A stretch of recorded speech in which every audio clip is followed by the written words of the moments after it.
Innal hamdalillah nahmaduhu wa nasta'inuhu wa nastaghfiruh wa na'udzu billahi min shururi anfusina wa sayyiati a'malina may yahdihillahu fahuwal muhtad wa may yudlil falan tajida lahu waliyyan mursyida.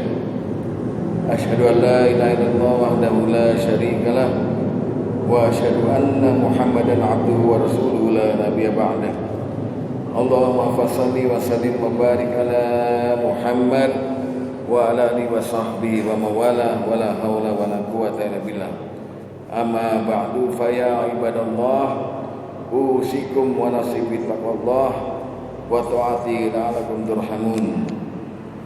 Wa qala ta'ala fi kitabil karim a'udzu billahi minasy syaithanir rajim wa amma man khafat mawazinuhu fahuwa fi 'ishatir radiyah wa amma man saqulat mawazinuhu fa ummuhu hawiyah wa ma adraka ma hiya narun hamiyah. Shadaqallahul azim wa shadaqa rasulun nabiyul habibul karim wa nahnu ala dzalika minasyahidin wasyakirin walhamdulillahi rabbil alamin. Sadatul afadil ulama anal kurama wa masyayikhun al-aiza, khususon pengurus DKM Masjid Darul Arqam,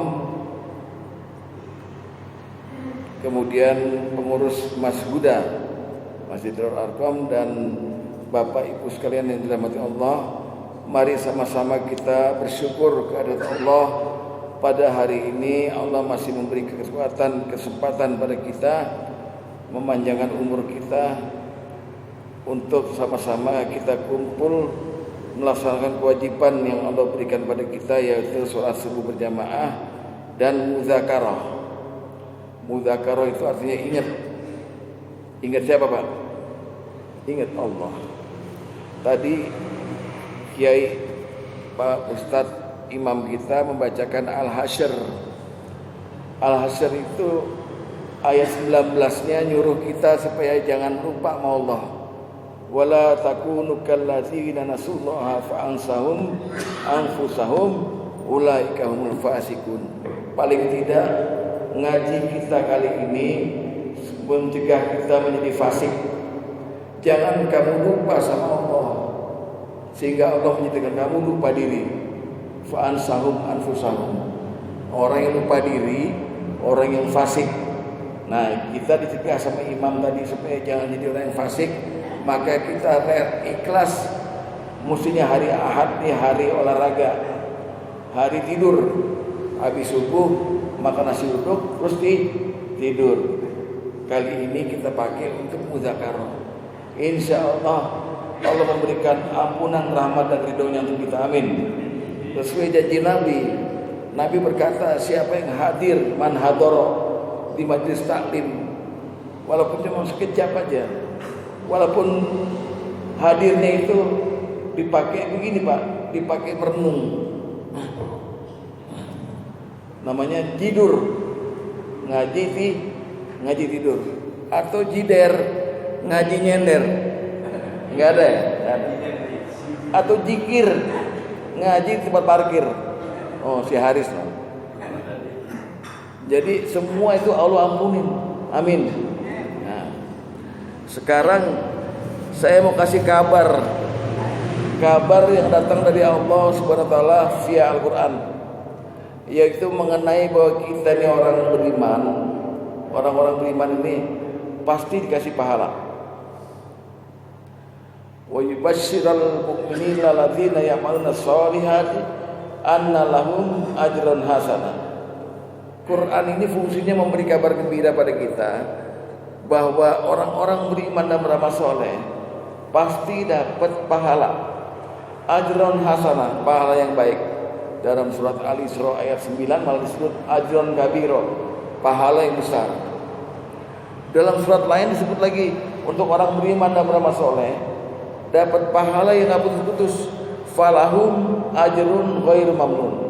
Udah pasti dapat pahala. Alhamdulillah dapat pahala kita. Di pahala itu melekat.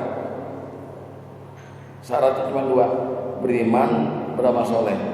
Nah, apa buktinya bahwa bapak-bapak dan ibu-ibu yang di sini dapat pahala? Yaitu Rasulullah bilang, "Idza ra'aitumur rajulu ya'tadul masjidah fashhadu lahu bil iman." Kalau kamu melihat ada orang datang ke masjid, sholat, ngaji, numpang berak misalnya, numpang wudhu, numpang kencing, apa ke masjid, fashhadu lahu bil iman, saksikan bahwa dia beriman. Jadi kita ini alhamdulillah beriman. Nah, untuk orang beriman dan beramal soleh, katanya Quran bakal dapat pahala, bakal dapat pahala, juga bakal dapat dosa kalau amalnya bukan amal soleh, amal salah. Nah, tapi pagi ini saya nggak ngomongin dosa, ngomongin pahala dulu. Kita akan dapat pahala. Nah, pahala itu gimana ngukurnya? Amal soleh. Tapi kelihatannya gimana? Nanti Nabi berpesan begini, yatba'ul mayyita, diikuti mayat. Bu, mayat bu, diikuti mayat salah satu oleh 3 hal. Jadi kalau kita mati Pak, kita jadi mayat. Mayat mananya apa Pak? Ada yang tahu? Bangke. Bangke Pak. Jadi kata Rasulullah, yatba'ul mayyita salah satu, diikuti mayat oleh 3 perkara. Kita kalau mati jadi mayat, jadi bangke Pak. Bukan jenazah, bangke. Bangke karena bau, kudu dimandiin, disolatin biar jadi suci. Diikuti dia ke kuburan oleh 3 hal. Yatba'uhu ahluhu wa maluhu wa amaluhu. Mayat itu diikuti oleh keluarganya, oleh hartanya, dan oleh amalnya. Farjius nani, tapi yang 2 balik ke rumah. Wa yabqa ma'ahu wahidan, 1 tinggal di kuburan sama mayat itu. Yang 2 yang balik itu keluarga dan harta. Nggak mau nemenin bapak. Pak, bapak mati nih. Emang ngaku-ngaku mau mati sekarang? Misalnya mati, ibu ikut ke kuburan, anak ikut, mobil bapak ikut, pulang. Nggak mau dicemplungin ke dalam, nggak mau. Kata Rasul, bukan kata saya. Waya bako ma'ahu wahidan, tapi 1 tinggal sama kita, yaitu amal kita, nemenin kita di kuburan, nemenin kita di kuburan, amal itu. Nah, amal inilah indikasinya ada 2, amal soleh dan amal salah. Amal soleh menghasilkan pahala, amal salah menghasilkan dosa. Tinggal tergantung mana tadi. Kalau kita misalnya banyak bawa pahala, lebih berat tadi timbangnya di akhirat. Tadi tuh, wa amma man khaffat mawazinuhu fa huwa fi syadir radiyah. Maka dosa yang lebih sedikit itu enggak dianggap sama Allah, masuk ke surga. Tapi sayang, wa amma man thaqulat mawazinuhu fa ummuhu hawiyah. Kalau yang lebih berat dosanya, pahalanya dikit, maka akan masuk ke dalam hawiyah, api yang sangat panas. Tinggal kita bawa aja, bawa yang mana, pahala atau dosa. Jadi kita nanti kalau mati Pak, Bu, bawa 2 koper pahala sama koper dosa. Itu doang. Jadi tugas kita sekarang fastabiqul khairat, banyakin pahala. Amal soleh yang banyak, itu maksudnya. Nah, tapi tadi kita dikasih kabar, Al-Quran mengatakan buat orang beriman kayak kita ini dapat pahala tiap hari. Sayang disayang, pahala itu tak permanen. Pahala yang ada di diri kita itu bisa hilang, bisa gugur. Rugi dong. Udah capek-capek kerja, nggak dapat upah. Nah, dia bisa gugur karena 7 perkara. Oleh sebab itu pada pagi ini saya akan insya Allah saya terangkan 7 perkara atau 7 perbuatan yang bisa menghapus atau menggugurkan pahala kita. Sebaiknya kita hindari 7 ini supaya kita gak jadi orang yang rugi di hadapan Allah nanti. Begitu maksudnya. Ya. Nah, tapi kalau cara waktu di masjid ini neranginnya 7-7-nya apa cuma 1 dulu hari ini? 1 terus 2 minggu depan gitu. Nah, mau yang mana, Pak? Semua ya? Semua jam 9 keluarnya. Ya, saya mulai insya Allah ya. Pertama, perbuatan yang bisa membuat pahala kita jadi hilang atau gugur adalah syirik. Perbuatannya namanya syirik, orangnya namanya musyrik. Syiriknya mau syirik gede ke, syirik kecil ke, syirik sedang ke, syirik pasti menghapuskan amalan kita. Pahala yang kita tumpuk dari dulu gara-gara syirik jadi musnah, jadi hilang. Contoh syirik besar dan yang paling jahil murakab ya adalah menyembah patung, menyembah pada selain Allah. Jadi bukan hanya patung, apa aja, pokoknya selain Allah dia sembah, itu syirik yang paling besar. Tapi masih ada nggak orang kayak gitu di sini? Masih ada, walaupun nggak kelihatan, masih ada. Jadi orang menyembah kepada selain Allah. Lalu syirik yang selanjutnya, dia menyembah pada Allah juga, tapi minta juga sama yang lain. Saya kasih contoh. Ya, contohnya ini. Pembangunan jalan tol Pamulang Kunciran. Tengah-tengahnya ada jembatan Pesanggerahan, tahu ya, Pak? Berapa meter tuh? Jembatan Pesanggerahan. Waktu jembatan itu mau diresmiin, ada peletakan batu pertama, ngundang kiai. Doa apa kiai? Doa supaya proyeknya lancar. Tapi sebelahnya kiai ada dukun bawa kepala kebo. Ditanam nih supaya selamat. Itulah syirik. Paham ya? Jadi takut juga sama Allah, minta sama Allah, minta juga sama makhluk. Itulah syirik. Nah, orang yang melakukan perbuatan ini, Al-Quran memastikan pasti hapus semua pahalanya. Bayangkan. Lagi saya kasih contoh syirik. Syirik kecil. Rasulullah dulu pernah bersabda, "Innama akhwafa atau khawwafu ala ummati asyirku bih." Aku takut nanti semua umatku itu melakukan syirik kepada Allah. Tapi syirik kecil. Sahabat tanya, apaan itu Rasulullah? Riya. Riya itu begini. Bapak ada sama istri dari rumah, kedatangan mertua. Mertua datang dari kampung. Bapak pengen dianggap menantu yang alim. Jam 2 malam bangun ngaji. Biasa nggak ngaji, biasanya ngorok kencing doang. Ini ngaji. Yasin, biar mertuanya dengar. Itu riya.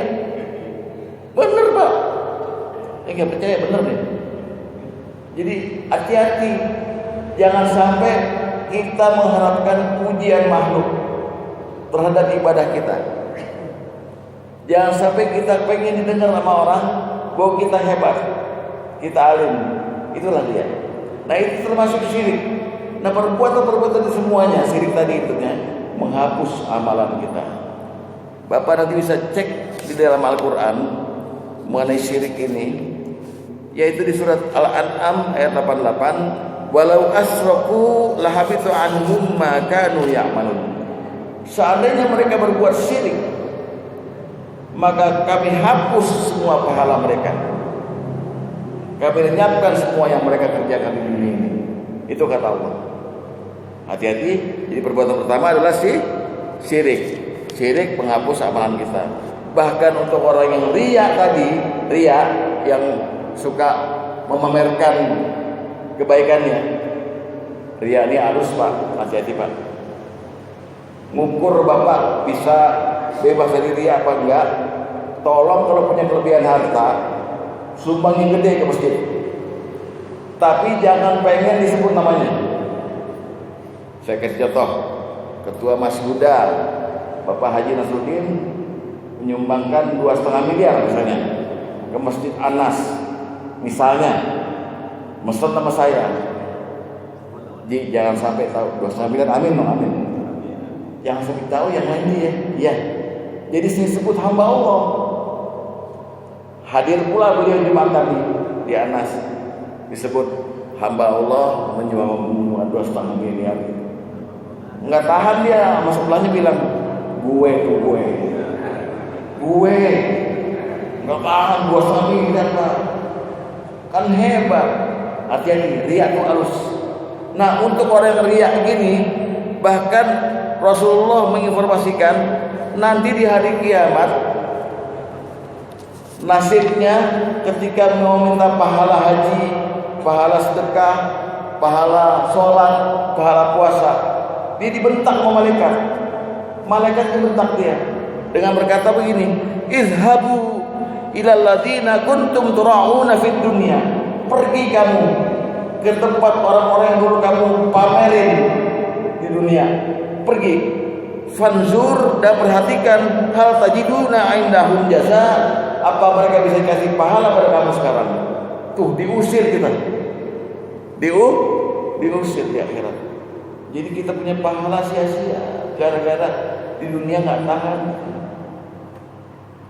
Contoh syirik yang lain, berani berat nih Pak. Kalau ada yang suka ke dukun, berhenti Pak. Kecuali dukun bayi ya, yang beranak boleh. Ini dukun-dukun yang Bapak nanya tuh, orang-orang pilkada lihat, banyak gila. Datang ke dukun, gimana Mbah?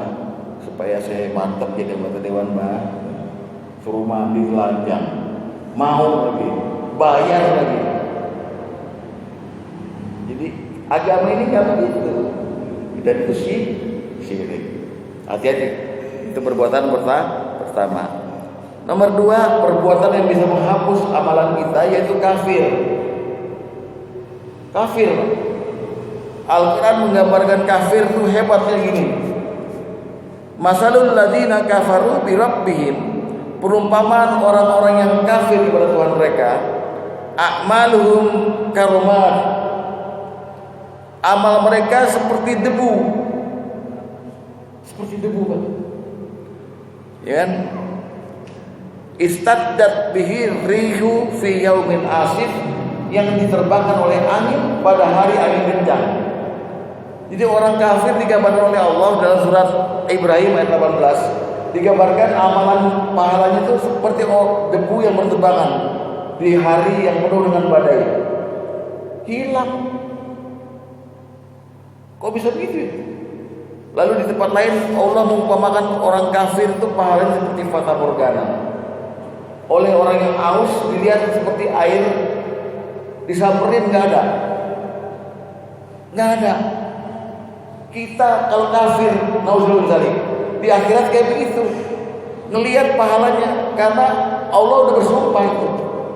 Siapa yang melakukan amal kebaikan khairan yarah, pasti diperlihatkan pahalanya ada. Begitu kita mau ambil pahalanya, kalau kita kafir hilang. Ya Allah, kemana gajiku ini? Hilang. Kenapa? Kafir. Nah, makna kafir itu ada 10. 3 dilakukan oleh non muslim, 7 oleh kita. Insya Allah dalam bab selanjutnya saya terangkan. Nggak mungkin sekarang juga ya Pak. Kan ini sampai jam 6 ya, sampai nasi uduk katanya. Suruh nggak bisa. Jadi mana kafir dan lagi bab ini. Tapi intinya kalau kita kafir, pasti kita dihilangkan semua pahala kita. Nah contohnya satu aja dah. 2 ada contohnya. 1 yang dilakukan oleh non muslim. Non muslim adalah orang yang tidak menyembah Allah. yang dipanggil kafir oleh Rasulullah. Kul ya ayyuhal kafirun, hai orang-orang kafir, la a'budu ma ta'budun, aku tidak menyembah apa yang kau sembah. Nah itu orang-orang seperti itu, mereka berbuat baik kayak apapun di dunia ini, kalau mereka dalam status kafir, pahalanya nol. Itu non muslim. Buat orang-orang yang muslim, kafir, satu aja contohnya ya, orang-orang yang nggak pernah bersyukur. La in syakartum la azidannakum wa la in kafartum inna azabi lasyadid. Maka dia kafir, pahala dia hilang semuanya. Hati-hati Pak. Pertama apa tadi? Syirik. Kedua kafir. Hindari dua ini dapat mungkin. Kalau Bapak ketemu sama satu keadaan di mana Bapak mesti terpaksa kafir, minta sama Allah, ya Allah kalau hidup ini baik bagi saya, panjangkan umur saya. Kalau hidup ini nggak baik bagi saya, matikan saya sekarang. Saking Bapak nggak maunya berbuat kafir. Kalau kejadian, ya, misalnya Bapak jadi pejabat disogok 7 triliun itu, wah ini kafirnya nggak mau nih, ya. Ini nyengir-nyengirnya udah disogok juga ini. Disogok gak mau, minta sama Allah, ya Allah lindungi saya dari kekafiran ini, jangan sampai kafir. Ya, itu perbuatan kedua. Saya cepetin ya Pak. Perbuatan ketiga, perkara ketiga yang membuat pahala kita itu hilang, murtad. Murtad. Makna murtad tuh kembali ke asal. Apa ya, bukan kembali keluar. Ini saya kasih contoh. Kita lagi di sini nih, ada orang masuk di pintu itu, jalan kemari. Secara bahasa orang itu disebut masuk ke dalam. Orang tadi masuk ke dalam. Tiba-tiba dia keluar lagi. Nah, secara bahasa dia disebut murtad. Orang masuk Islam, bersolat, berhaji, tiba-tiba melakukan perbuatan seperti orang kafir, tasyabuh, atau menyatakan diri, saya nggak senang sama Islam, keluar dia disebut murtad. Nah, orang yang kayak gini ini, apabila terus-menerus murtad, nggak tobat, maka insya Allah pahalanya hilang. Pahalanya yang udah dikumpulin capek-capek hilang. Dicek nanti di surat Al-Baqarah 217.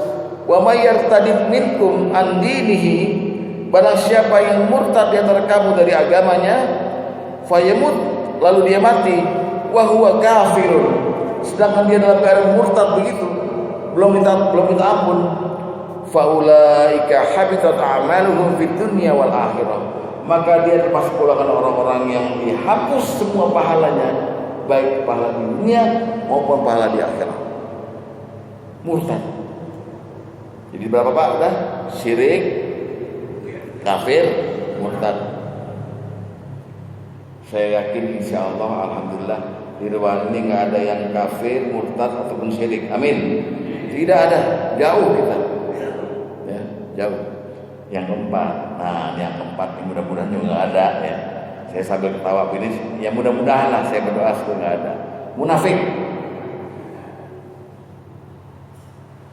Orang munafik dalam Ali Imran disebut fi darkil asfali minan nar, tempatnya nanti di aspal neraka. Aspal itu paling bawah. Orang munafik. Hati-hati. Sedangkan munafik ini cirinya cuma 3. Kata Rasulullah, ayatul munafiki salatun. Orang munafik punya ciri 3. 1, iza hadatsa kadzab. Kalau ngomong bohong. Kalau ngomong bohong. 2, wa iza wa'ada akhlaf. Kalau janji enggak pernah tepat. Entar sore mau ke rumah lo, tunggu ke malam, baru 3 hari, seminggu enggak keluar rumah. Ketiga, wa iza tumina khan. Ketika diberi amanat, khianat. Insya Allah tidak ada di luar ini orang yang suka bohong, nggak ada. Ya bohong sama bini sering, sama orang-orang, bohong sama anak. Hati-hati Pak. Dalam agama keras hukumannya.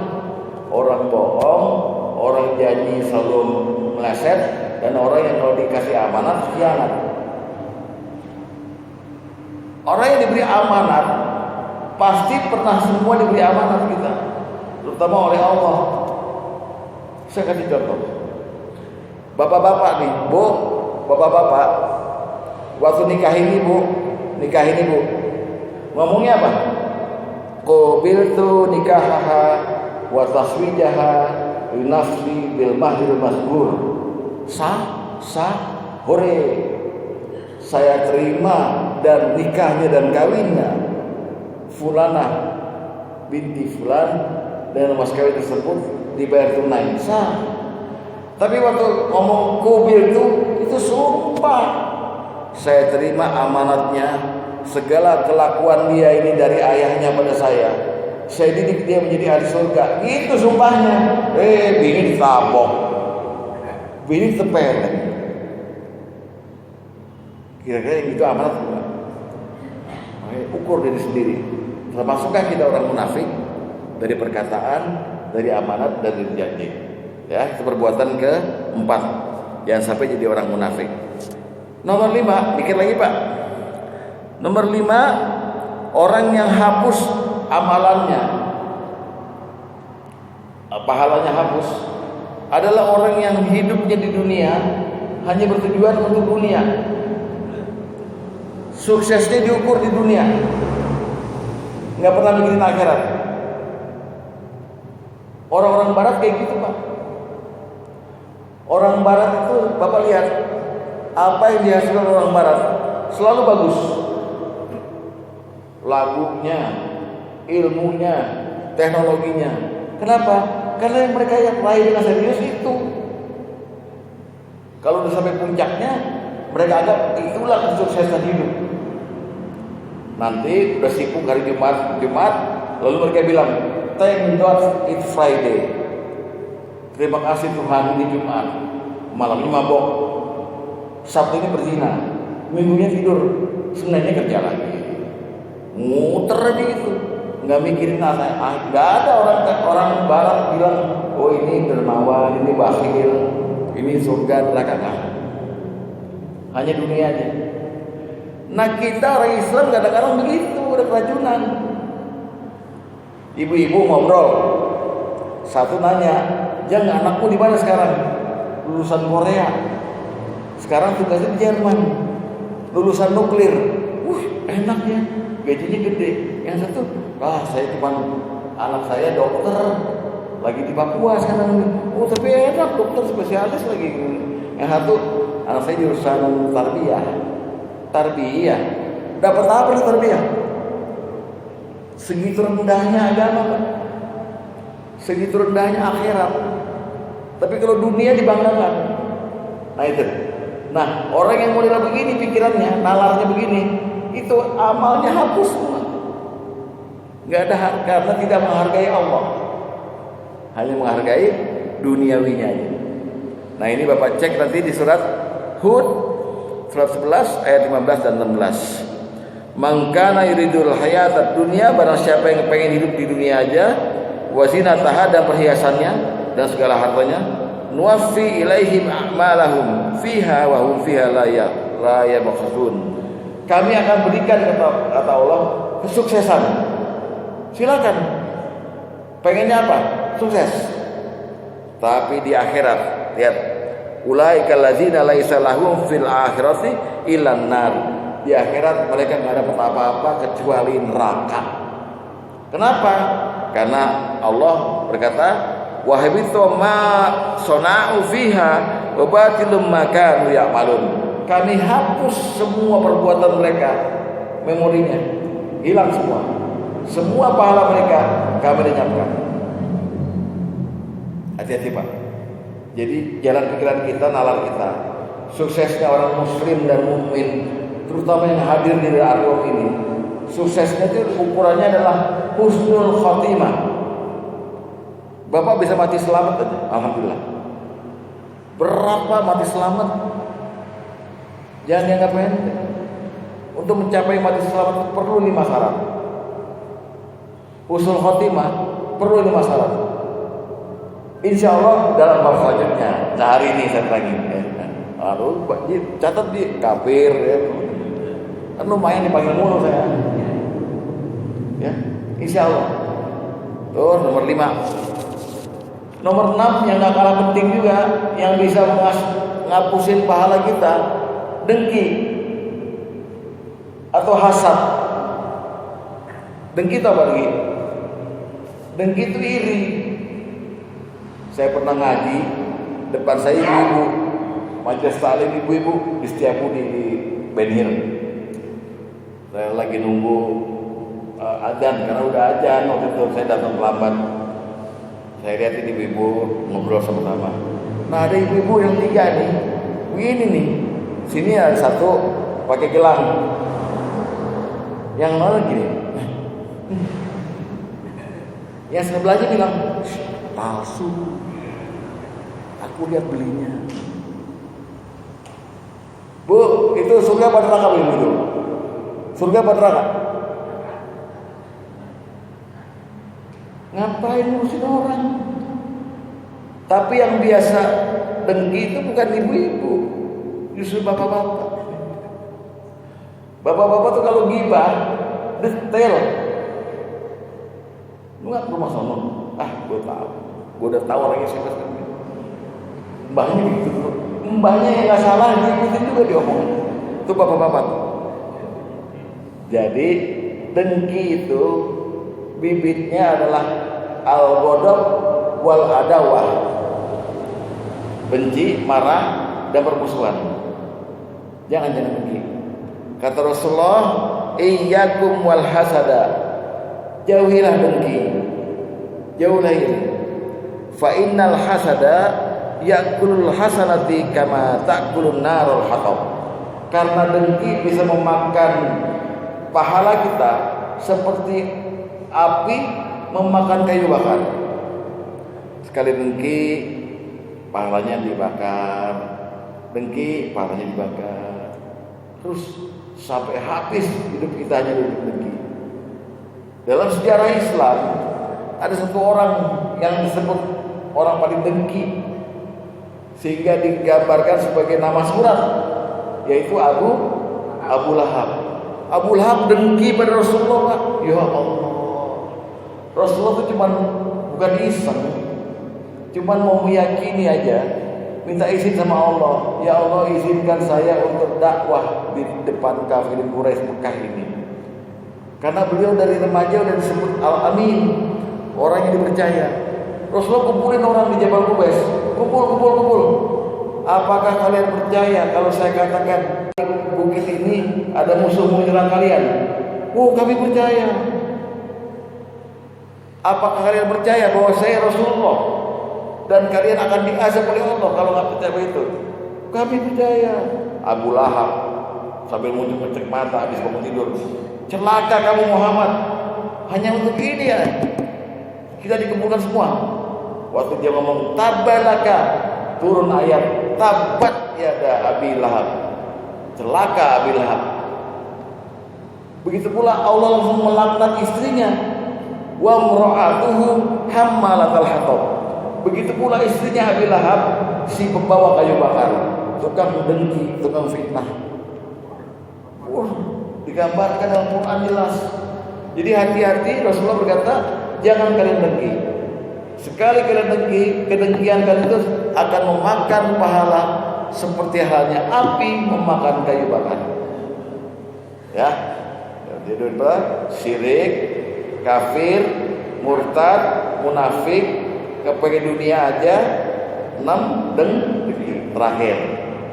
Terakhir saya yakin kagak ada. Saya yang yakin. Tahu Bapak yakin apa enggak? Terakhir orang yang bisa hapus pahalanya adalah orang yang hebat ibadahnya. Sholat malam nggak kurang-kurang, ngaji oke, semua oke. Tapi saat mereka sendiri nih, entah istrinya lagi piknik sama ibu PKK, anak-anaknya kerja semua, kagak ada orang di rumah, dia berbuat maksiat sendirian. Hobinya masih dijalanin. Entah apa hobinya, saya nggak tahu. Nah, Rasulullah yang menggambarkan ini, bukan saya. Kata Rasulullah, ini antik nih hadis ini. Apa kata Rasulullah? La'alamanna aqwama min ummati.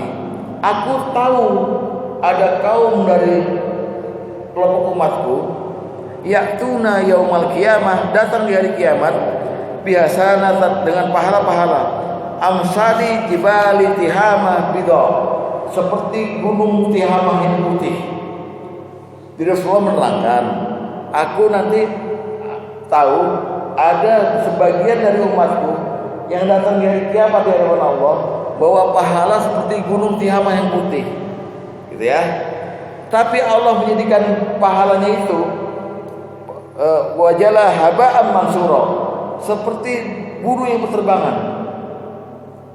Bulu yang ditiup angin hilang gitu aja. Rasulullah ditanya sama sahabat, ya Rasul, tolong terangkan orang kayak gitu itu kenapa? Kok dia bawa pahala banyak, tapi kok pahalanya hilang gitu aja di hari kiamat? Kata Rasulullah, mereka adalah dari kaummu juga, golonganmu juga. Mereka sholat malam kayak kamu juga, baca Quran kayak kamu juga. Tapi ketika mereka sendirian, mereka mendawamkan, mereka mengulangi kebiasaan maksiatnya sendirian. Bapak tahu nggak kenapa sampai pahalanya hilang? Orang sebetulnya pada hakikatnya, kalau orang berbuat maksiat, entah itu zina, entah itu minum, entah itu apa, dia meniadakan Allah. Ya kan? Karena Allah maha melihatnya. Pada waktu orang berzina, dia nggak anggap ada Allah. Nah itu sama orang ini begitu. Jadi di saat kumpul rame-rame sama orang lain beribadah seolah-olah orang alim, begitu dia sendirian di rumahnya, dia malah setel itu, ya. Apaan nggak tahu ini setel. Pokoknya berbuat maksiat. Nah demikian. Jadi saya ulangi, saya ringkas, ada 7 perbuatan yang mana 7 ini kalau kita lakukan, mudah-mudahan Rasulullah bin Zalik dikabarkan dalam agama pahala kita jadi hilang. 1 perbuatan syirik, 2 kafir, 3 murtad, 4 munafik, 5 kita mendahulukan dunia daripada akhirat, mentinggalkan dunia, 6 dengki, dan 7 orang ahli ibadah yang suka berbuat maksiat secara diam-diam. Semoga ada manfaatnya. Usikum wa nasibillahi. Wassalamualaikum warahmatullahi wabarakatuh. Kalau ada mungkin yang mau ditanyakan, saya persilakan.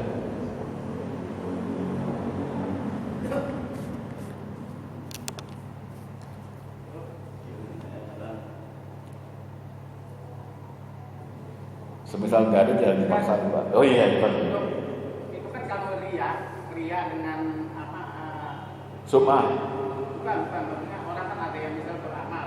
Iya. Kan untuk memberikan contoh kepada yang lain. Oh iya. Gimana tuh? Tipis sekali ini. Tipis, Pak. Jadi begini, antara bapak dua-duanya diizinkan bersedekah dengan terang-terangan, wa ala niatan, atau dengan sembunyi-sembunyi, dua-duanya diizinkan dalam agama. Tapi ada bobotnya. Bobot yang lebih baik adalah yang sembunyi-sembunyi. Jadi ngukurnya begitu, Pak. Enak aja ngukurnya kita. Semisal inilah, kalau buat laki-laki, Bu, jangan marah Bu ya. Ini buat laki-laki dulu ya. Semisal di komplek Bapak ada janda muda. Misal doang. Jangan tanya di mana jandanya, Bu, enggak. Misal ada janda muda. Anaknya perempuan 2. Jandanya 26 tahun, anaknya baru cewek, lucu-lucu semua. Mati lakinya. Terus dia cerita bahwa dia masih banyak utang, anaknya gimana sekolahnya segala macam. Bapak simpati. Kebetulan Bapak gaji 6 miliar setiap bulan. Lalu Bapak dawamkan, biar ya Allah 1 miliar buat dia. Tapi saya nggak mau kawinin, walaupun saya naksir. Coba nih 1 miliar saya langsung transfer aja ke rekening dia, tanpa dia tahu. Kira-kira kuat nggak, Pak? nggak kuat. Jangan semiliar pulsa aja langsung bapak konfirmasi, neng pulsa udah terima belum? Pulsa doang, norak banget gitu ya. Coba. Apalagi duit. Nah itu dia mengukurnya Pak, mengukur bisa tahan kita bahwa ini adalah karena Allah, bukan karena manusia. Mau tipis. Kalau bapak udah kuat hatinya, silakan untuk kasih contoh silakan. Tapi tetap aja waktu kasih contoh dia begitu akhirnya ada sedikit godaan gitu. Ya. Nah penyakit yang diundang sama setan tuh itu. Setan tuh ngundang kita, mau nyuruh kita zina kita nggak zina, nyuruh kita nyolong kita nggak nyolong. Akhirnya setan bilang, coba kamu ngaca. Setan bisikin kita, ngaca loh. Itulah diri lo, diri yang paling hebat. Jadi kita ujub, kagum sama diri kita sendiri. Ya Allah, rupanya nggak ada yang lebih pintar dari gue. Di Pamulang, bujuk puneng gitu. Ya, begitu. Itulah godaan setan. Kesombongan, ujub, ria, semuanya itu kalau udah ada di diri kita, jangan harap dapat pahala apa-apa dari Allah. Kita ada lagi?